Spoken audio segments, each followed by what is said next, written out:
St. Mark, the 8th chapter. Glory to you, O Lord. Then Jesus began to teach them that the Son of Man must undergo great suffering and be rejected by the elders, the chief priests, and the scribes, and be killed, and after 3 days rise again. Jesus said this all quite openly, and Peter took him aside and began to rebuke him. But turning and looking at the disciples, Jesus rebuked Peter and said, "Get behind me, Satan, for you are setting your mind not on divine things, but on human things." Then he called the crowd with his disciples and said to them, "If anyone wants to become my follower, let them deny themselves and take up their cross and follow me. For those who want to save their life will lose it, and those who lose their life for my sake and for the sake of the gospel will save it. For what will it profit them to gain the whole world and forfeit their life? Indeed, what can they give in return for their life? Those who are ashamed of me and of my words in this adulterous and sinful generation, of them the Son of Man will also be ashamed when he comes in the glory of his Father with the holy angels." The Gospel of the Lord. Praise to you, O Lord. Be seated.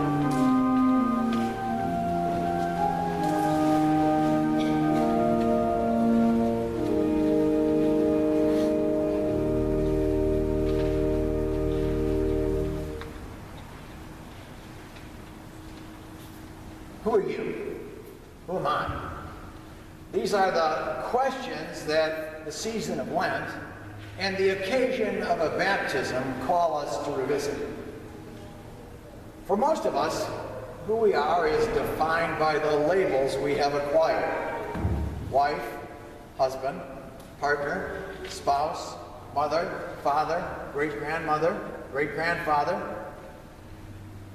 For others of us, who we are is acquired by virtue of our profession. If you're a doctor, pastor, teacher, funeral director, chiropractor, who you are may radically change the direction of a cocktail party conversation.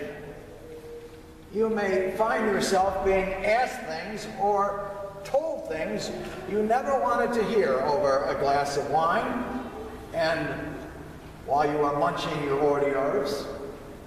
For most of our lives, we are defined by others.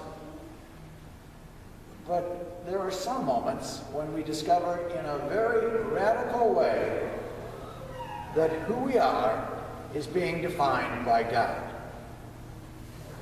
Such is the case for Abraham and Sarah in today's reading from the Hebrew Scriptures. Here, God is defining not only who Abraham and Sarah are, but reaffirming to them who they will be. For some of us, what happens to Abraham and Sarah would be a horror story, a nightmare. Nearing 100, Abraham is told that he's not just going to be a father, but a father of a great people. I think it would be great in one's twilight years to look back and see just how many generations can trace their lineage back to yours. But to be a parent at 100 is another matter. Not many of us would accept the assignment at 50, let alone 100. But Abraham and Sarah do. They jump in with both feet in response to what they feel is a call from God. God calls Abraham and Sarah. God makes promises to Abraham and Sarah. And it is in that call and promise that faith is begun and sustained. Jesus calls those who would follow him as well. But instead of promising them greatness, he says something crazy. He says, if any one of you wants to be my followers, you must put aside your own pleasures and shoulder your cross and follow me closely. If you insist on saving your life, you will lose it.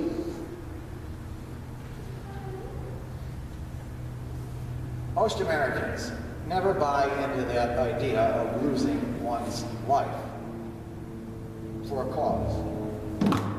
We belong to ourselves. We are the author of our own destinies. Our lives have more to do with managing and grabbing and reaching and achieving than they do with losing. However, we know now more than ever that there are some places in the world where claiming to be a follower of Jesus can cost you everything.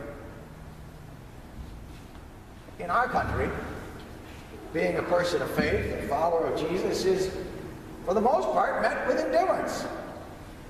However, we have seen the pictures of those Coptic Christians executed for their faith in Libya.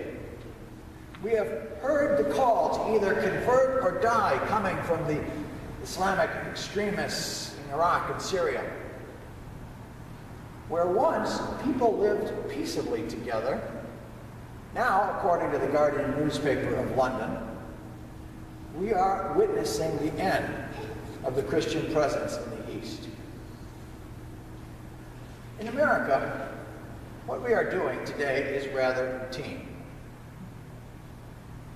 Children, adults are baptized in some church in the West every Sunday. You would never look at this group and see that those of us gathered here today are radical in any way. But now, we know all too well that just gathering in some places would put our lives in danger. People in the West give their children Christian names without even thinking that it might put their child's life in jeopardy. The worst that can happen is what happened to me Friday at the bakery, when the person behind the counter asked, "Are you sure the spelling? Because I have a nephew who spells the name Christen. The only danger for us is a misspelling on the cake, and a simple phone call can clear that up. But today, we are affirming and reaffirming that who we are is ultimately determined by who we belong to.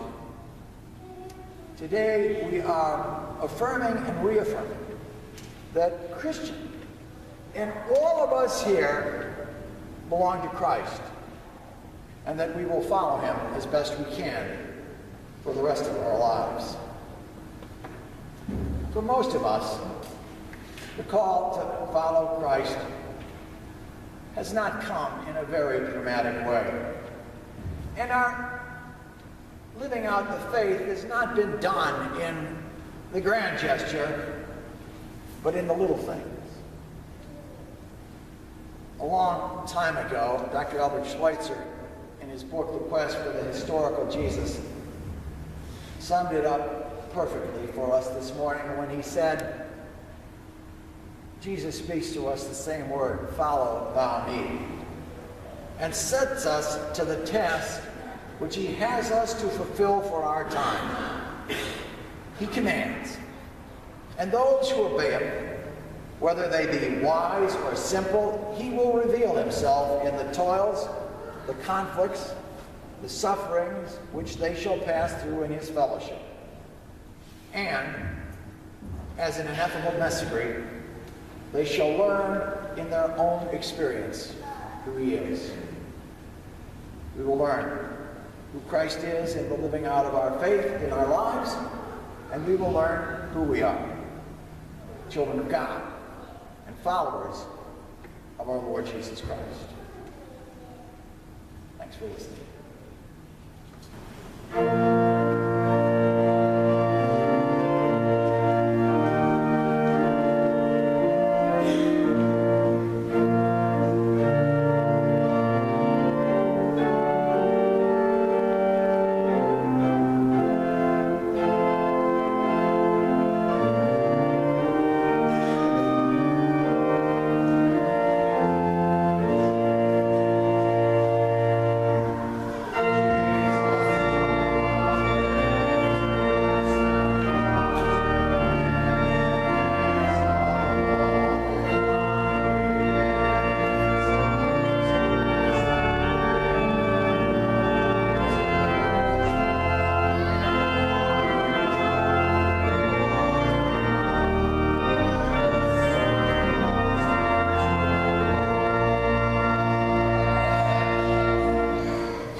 Holy Spirit,